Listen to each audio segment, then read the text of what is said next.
আর আগের যে ডিভোর্সের হাজবেন্ড মোস্তাফিজুর রহমান রিফাত, তার সাথে আমি তাকে অনেকবারই হাতে নাতে ধরি। এখানে স্পাউস দেখেন, মোহাম্মদ নওশাদ হোসেন স্পাউস। সামাজিক যোগাযোগ মাধ্যমে এই মুহূর্তে দুইটি নাম খুব পরিচিত, একটা হচ্ছে তাসনিম সারা আর একটা হচ্ছে রনি। তাসনিম সারা ইন্টারভিউ গতকাল আমরা নিয়েছিলাম, আজকে আমাদের সাথে আছে তাসনিম সারার হাজবেন্ড রনি ভাই। একটি ছবি ফেসবুকে ভাইরাল হয়েছে, আপনি আপনার ওয়াইফকে মেরেছেন এবং সেটি অনেকটা অমানবিক। ঘটনাটা কি হয়েছিল আসলে? বিষয়টা হয়েছে গেছে রোজার ঈদের চাঁদ রাতের ঘটনা। আমি তাকে তার আগের যে ডিভোর্সের হাজবেন্ড মোস্তাফিজুর রহমান রিফাত, তার সাথে আমি তাকে অনেকবারই বাহিরে ঘুরতে দেখি, হাতে নাতে ধরি, এবং তারা এই বিষয়টা নিয়ে খুব বাড়াবাড়ি করতেছিল। তাদেরকে আমি অনেকবার সতর্ক করছি, বারবার বলছি যে তুমি তার সাথে যোগাযোগ করো না, কারণ তার সাথে যোগাযোগ করা তোমার জন্য ইসলামিক দৃষ্টিতে জায়েজ না, আর আমি ওটা মানে নিতে পারতেছি না। তো সে বারবারই তার আমার ছোট বাচ্চাটাকে বাসায় রেখে রেখে সেই আগের হাজব্যান্ডের সাথে তার সম্পর্কটা সে মানে কন্টিনিউ করতেছিল এবং বলতেছিল যে আমি আমার আগের বাচ্চার স্কুলে প্যারেন্টস মিটিং হয়, সেই জায়গায় যাই, আমার বাচ্চার ডক্টর দেখাইতে যাই, আমার বাচ্চা শপিংয়ের জন্য যাই। তার বারবার বলতেছিলাম যে না, তুমি বাচ্চাকে দিবা, ঠিক আছে, তার বাবার অধিকার আছে তার বাচ্চাকে দেখার, কারণ সেই বাচ্চাটাকে নিয়ে কিন্তু আমি তাকে বিয়ে করছি। সে অবশ্যই তার বাবার কাছে যাবে না কেন, কিন্তু সে তার বাবার কাছে যাবে তোমার মার সাথে, তোমার বোনের সাথে। তুমি কেন যাও? কারণ তোমার সাথে তার সম্পর্কটা তার ডিভোর্স হয়ে গেছে।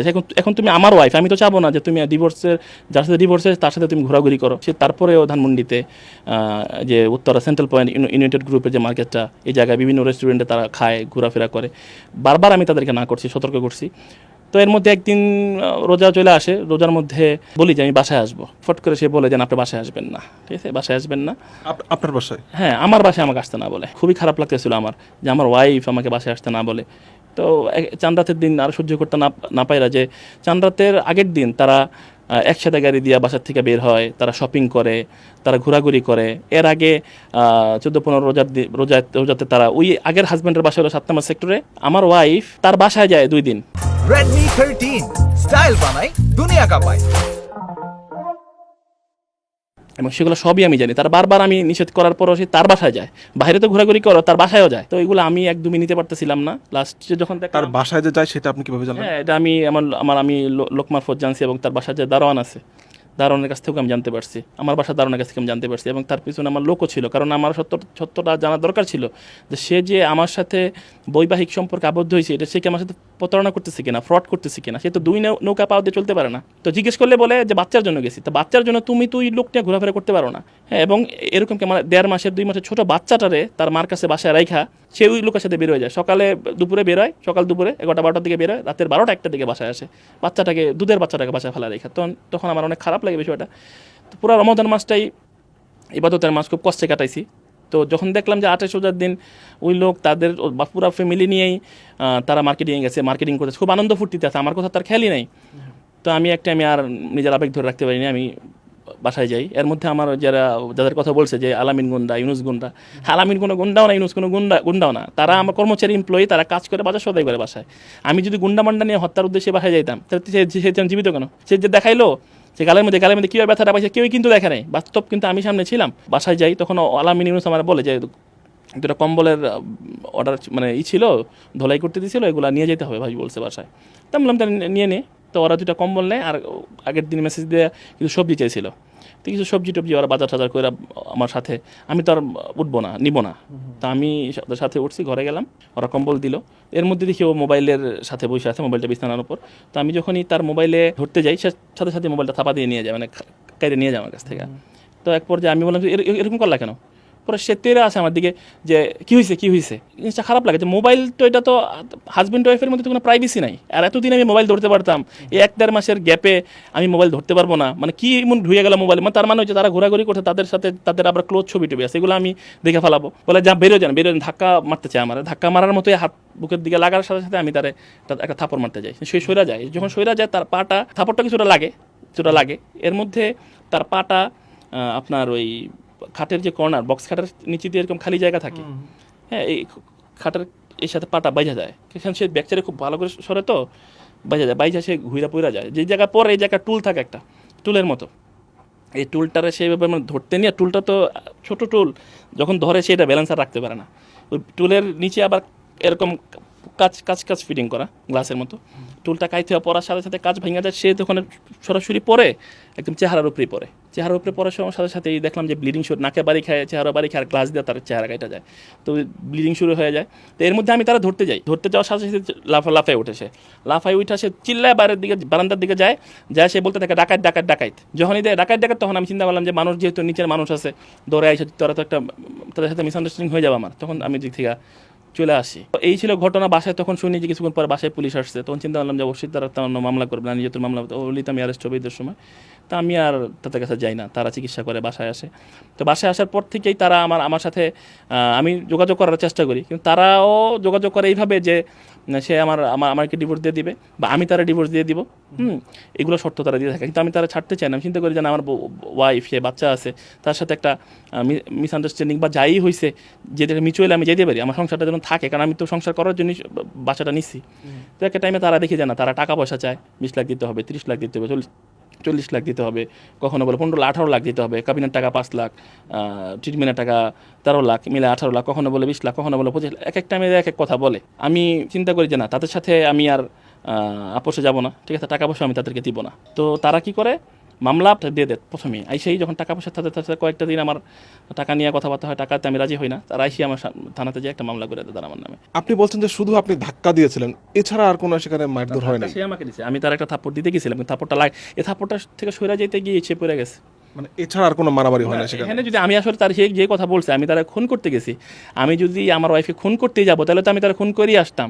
আর আমি যদি যেভাবে গুন্ডা নিয়ে গেলে সে বাঁচে কীভাবে? যখন বাইরে যেত আপনি তার সাথে লোক দিয়ে দিতেন এবং তাকে বারান্দায় যেতে দিতেন না, এই বিষয়গুলো কখন থেকে শুরু হলো? রিফাত যখন 2-4 দিন গাড়ি নিয়ে বারান্দা দিয়ে দিক দিয়ে নিচ দিয়ে যায়, সে টাটা দেয়, সে তার সাথে ইশারায় কথা বলে, সে বাসার নিচে আসে, ফোনে তার সাথে চোখাচোখি করে, গাড়ি নিয়ে আসে। যখন আমি বিষয়টা দেখলাম, তো তখন আমার খারাপ লাগলো যে তুমি আর, তখন বললাম যে বারান্দা যাবা না। সে একটা কমপ্লেন করেছে আপনার আগে 4টা বিয়ে হয়েছিল, এবং আপনি কমপ্লেন করছেন তার আগে 4টা বিয়ে হয়েছিল। আসলে বিষয়টা আমার আগে 2টা বউ আছে, এটা যাইনি, সে আমাকে বিয়ে করছে, ঠিক আছে। আমি তো আমার মানে 3 নম্বর ওয়াইফ, ঠিক আছে।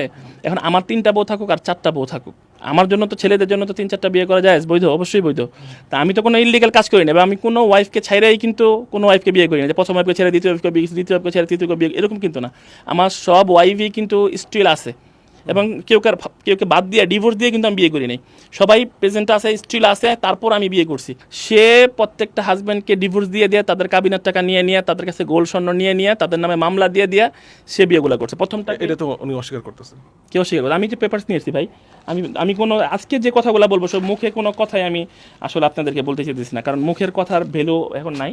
এই লোকটা হয়ে যাচ্ছে মোহাম্মদ নওশাদ হোসেন, হ্যাঁ, উনি ইউএস প্রবাসী, এবং এই যে মোহাম্মদ নওশাদ হোসেনের সাথে যখন তার বিয়ে হয়েছে, তখন তার নাম ছিল তাসনিম সারা জিনাত, ঠিক আছে। তখন তার বয়স সে দেখাইছে 15 মার্চ 1989, ঠিক আছে। সেই হিসাবে তার বয়স হইতেছে এখন 36-37 মতো প্রায়।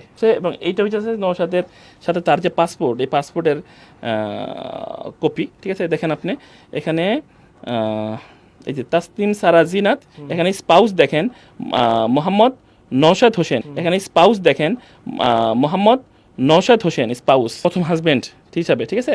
এবং এই যে জায়গার মধ্যে যে একটা আপনার ফেসবুকে যে আপনার পোস্ট দিছে, সেই জায়গার মধ্যে কমেন্টস করছে উনি ওনার চাচার সাথে, ওনার আগে 2টা বিয়ে হয়েছিল, ওনার চাচার সাথে, ওনার মামার সাথে ওনার প্রথম বিয়ে হয়, হ্যাঁ, এটা তার 3য় বিয়ে, ঠিক আছে। তো উনি বলতেছে যে ওনার আগে বিয়ে হয়নি। তো এই যে প্রমাণ, ঠিক আছে, এই যে স্পাউস নেম, দ্বিতীয় তার বিয়ে হইতেছে, আপনি দেখেন, দ্বিতীয় তার বিয়ে হইতেছে, এই যে এই ছেলের নাম হচ্ছে মুস্তাফিজুর রহমান রিফাত, এই যে লোকের নাম আপনার, এটা তো মনে হয় স্বীকার করে। হ্যাঁ, এটা স্বীকার করে, এবং এটার সাথে 2বার বিয়ে হয়েছে, 2বার ডিভোর্স হয়েছে, এখন 3 নাম্বার আবার যেতেছে তার কাছেই। তারা কি নিয়ে তো সমস্যা, এই যে তার মেয়ে এবং সে, ঠিক আছে। এখানে সে তার ডেট অফ বার্থ দিছে 15/3/1996-তে, ওটার মধ্যে দিছে 89-এ, এটার মধ্যে দিছে 96-এ। তার মানে এখন তার বয়স দেখা যাচ্ছে 26, 27, আর ওটার হিসেবে তার বয়স হইতেছে 37। তারে আমি কি তাহলে আমার বয়স থেকে বড় মেয়ে বিয়ে করবো? এটার মধ্যে তার নাম হইতেছে, প্রথম হাজবেন্ডের সাথে তার বিয়ে হয়েছে তাসনিম সারা জিনাত, এটার মধ্যে সে পাসপোর্ট করছে তাসনিম সারা প্রিয়া, যে স্পাউস হইতেছে মুস্তাফিজুর রহমান রিফাত। প্রথমটার মধ্যে তার নাম মোহাম্মদ নওশাদ হোসেন, দ্বিতীয়টার মধ্যে তার নাম হচ্ছে মুস্তাফিজুর রহমান রিফাত। ডিভোর্স করছে, ডিভোর্সের কাগজ এই জায়গায়, ঠিক আছে। এবং এই যে ফোন নাম্বার সহ আমি এভিডেন্স সহ আপনাদের কাছে শো করলাম। এটা হচ্ছে ডিভোর্সের কাগজ না? এটা ডিভোর্সের কাগজ। ওই লোকের যে প্রথম ডিভোর্স করে আমাকে বিয়ে করছে। তৃতীয় হইতেছে, সে বলছে তার আমি কিছু দিইনি, বাচ্চা হওয়ার পরই তার আমি এই গিফটগুলা দিছি। আমার গিফটগুলা ছবি তুললাম, আলহামদুলিল্লাহ, লাভ ইউ, হ্যাঁ এত সুন্দর গিফট দেওয়ার জন্য আমি লিখছি আলহামদুলিল্লাহ। তার আমি কিছুই দিই নেই বলতে এগুলো কি কই থেকে আসলো। বলছেন বিয়ের সময় 10 ভরি গোল্ড দিবেন, বাবুর কথা শুনলে মানে বাচ্চা পেটে আসলে 2 ভরি গোল্ড দিবেন। কি দিছেন? বাচ্চার কথা শুই না 25,000 টাকার রিং ধরাইছেন, তাও কিছু বলি নাই। এখানে এসে মানে ইন ডিটেইলস আমি এটা মানে বুঝতে কমপ্লেন। পারছি। কিন্তু একটা বিষয় হচ্ছে এইটা যখন দর্শক দেখবে তারা এটা বলতে পারে যে এটা এডিটেড আমি আমার মোবাইল আছে তো আমি সব দিব। আমি একটু আচ্ছা মোবাইল থেকে দেখবো এটা। মোবাইল থেকে আমি দেখাই যাচ্ছি। আচ্ছা, ঠিক আছে। এডিট করবো কেন? এগুলো এডিটেড হবে কেন? আচ্ছা এটা হইতেছে এই যে সে আমাকে তালাক দিয়েছে 13 তারিখে, ঠিক আছে? সে আমাকে তালাক দিয়েছে 13 তারিখে।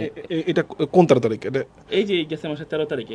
সবচেয়ে আমি যে নিকানামা কাবিন নামার মধ্যে 18 নম্বর কলামের যেই অথরিটিতে সে আমাকে ডিভোর্স দিয়েছে, 18 নম্বর কলামে আমি কিন্তু টোটালি আমি তাকে এই পাওয়ার দেই নাই যে সে আমাকে ডিভোর্স দিতে পারে। এই পাওয়ারই আমি তাকে দিই নাই, কিন্তু তারপরও সে আমাকে ডিভোর্স দিয়েছে কারণ সে রিফাতের কাছে যাবে। সে বলছে যে সে আমাকে 2 বউ জানা বিয়ে করে নাই। সে আমাকে 2 বউ, আমার বউ আছে এটা সে জানতো না। সব দোষ আমার।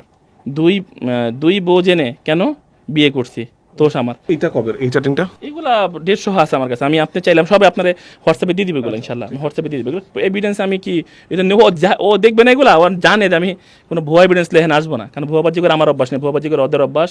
একটা চক্র তারা বিয়ে করে মানুষের কাছ থেকে কাবিন নিয়ে মানুষের কাছ থেকে মনে করেন বিভিন্নভাবে ছেলেদেরকে হেনস্থা করে বেড়ায়। এবং আগে যে নওশাদ হোসেনের কাছ থেকে সে 12-13 ভরি গোল্ড নিয়েছে এবং আমার কাছে রেকর্ডিং পর্যন্ত আছে। আমি রেকর্ডিং তো প্রত্যেকটা গণমাধ্যমে দিব। সোনা নিয়ে গেছে দেখি আর কাবিন নামার টাকা 5 লাখ না কত করে আসলো আর কি করেন ঠিক কাহিনী সোনা নিয়ে গেছে পরে আমি ওভাবে সারা দিয়ে বলতেছেন। সে আমাকে ডাইরেক্টলি লিখছে যে আপনি আপনার 2 বউকে ডিভোর্স দিয়ে দেন। সে হ্যাঁ এখন লিখছে বলেন কোন বউকে ভালোবাসেন? আমি লিখছি তোমাকে ভালোবাসি বউ, বাস শুধু তোমাকে ভালোবাসি। মানে আমার তারে সে তো রাগ করতেছে বিষয়টা নিয়ে, আমি তার তো বুঝাইতে হবে যে আমি তোমার ভালোবাসি। তখন সে লিখছে আপনি আপনার 2 বউকে ডিভোর্স দিয়ে দেন, দিবেন? আমি ওকে বউ। তার মানে সে আসছে আমার 2 বউ। আপনি এখানে ডিভোর্স দেওয়ার বিষয়টা রাজি হয়ে গেলেন? না রাজি আমি তো রাজি হতে মানে এটা জাস্ট তারে আমি সান্ত্বনা দিছি, মানে মজার মতো ওকে বউ, সান্ত্বনা দেওয়ার জন্য। ওকে বউ। আমার ওই 2 ঘরে তো 7টা বাচ্চা আছে, তো 7টা বাচ্চারে মানে আমি তার কথা ফালাই দিব, তারই তো আমি ছাড়তে চাইনি। আমি তার ডিভোর্স দিচ্ছি। আমি কোনো বউ আমি কারো ডিভোর্স দিয়ে অভ্যস্ত না। যাদেরকে বিয়ে করছি তার সবাই আমার লাইফে আছে এবং সে 3জন 4জন যাই বলছে আমার লাইফে যারাই আছে আলহামদুলিল্লাহ আমার বউ হিসেবে আছে। আমি কেউ ডিভোর্স করিনি। সে রিং চাইছে, আমি তাকে রিং দিছি, এটা নিবো, আমি তারা দিয়ে দিছি ইনশাল্লাহ। বলছে আরেকটা জামা নিছি, অর্ডার করছি। আমি তো এগুলো জুতা তো মানে দেয়াটাই আপনার দায়িত্বের মধ্যে পড়ছে 100%। কটা জুতা দেওয়ার দায়িত্বের মধ্যে পড়ছে। মানে আপনি জুতার কারখানা দিয়ে দিবেন, আপনার জামার কারখানা দিয়ে দিবেন, একটা মানুষের যতটুকু নিট ততটুকু দিবেন। আপনার সংসার যারা চালান তারা একটা মানুষের চাহিদা পুরা করবে, বেসিক চাহিদা যেটা। এখন যদি অতিরিক্ত সে যদি কিছু চায় যে না তার দরকার ধরেন আপনার 10 টাকা, আমি যদি তার টাকা যদি 10,000 টাকা দিই, এটা তো হইলো না। আর আমি আমার অন্য ওয়াইফদের কীভাবে চালাই, ঠিক আছে? সে যেটা জানে যে এর মানে এই না যে আমি একটা ওয়াইফের একটার বেশি 2টা বা 2টার বেশি 3টা জামা দিতে পারবো না। সে আমার দোকান থেকে প্রচুর জামা কাপড় নিছে, আমার অফিস থেকে পর্যন্ত নিয়ে আসে গাউন টাউন জামা কাপড় নিয়ে আসছে। তারা আমি কোনোদিন জামা কাপড়ের ব্যাপারে নিষেধ করিনি, বরঞ্চ আমি তারা বলছি যে অপচয় করো না, কোনো কিছু এক্সেস ভালো না। তোমার যেখানে 2টা লাগে তুমি 2টা নাও, 3টা লাগলে 3টা নাও। তুমি 5টা 10টা 20টা নিবা, এটা নিয়ে শুধু ফালা রেখে কী লাভ? তো এর জন্য বলা হয়েছে এখন সে আমার কাছে জুতা চাইছে, তার যদি আগে 5টা জুতা থেকে থাকে তাহলে সে নিয়ে ফালা রাখবে, ঠিক আছে? সে বলছে আমি তার কাবিনের টাকা দিই। এই যে তার মা স্পষ্ট দেখেন, তার মার হাতে আমি কাবিনের টাকা দিয়েছি। হ্যাঁ কিছু কাবিনের টাকা বকেয়া আছে। এই ছবিটা কি আপনাদের বিয়ের সময় তোলা ছিল? তার মা প্রেজেন্ট, তার মামা প্রেজেন্ট, তার বোন প্রেজেন্ট। কাবিনের টাকা দিচ্ছেন সেই ছবি, কাবিনের টাকা দিচ্ছেন। এই ছবিটা মানে তোলার কারণ কি? মানে প্রমাণ রাখার জন্য শুধু এরকম? মানে বিষয়টা হচ্ছে আসলে কাবিনের টাকা এগুলো আসলে সব মনে করেন যে একজন আরেকজনকে এখন কিছু খাওয়াই দিতে গেলেও ভাই ছবি ওঠায়, একটা ছোট্ট মিষ্টি খাওয়াই দিব, এটা ছবি ওঠানোর কোনো প্রয়োজন না, এটা কোনো এভিডেন্সের ভিতরে পড়ে না। মানুষ জাস্ট শখ করে ওঠায় আমি বিয়ে করছি, বিয়ের একটা এভিডেন্স হিসেবে যে আমি কাবি মোহরানা দিয়ে আমার ওয়াইফকে বিয়ে করছি, সেই হিসেবে আমি আজকে যে এই ছবিটা যদি আমি না উঠাইতাম আপনাদেরকে দেখাইতে পারতাম। কত টাকা শোধ করেছিলেন? এখানে আমি তারা 50,000 টাকা দিচ্ছি, বাকি টাকা পাবে।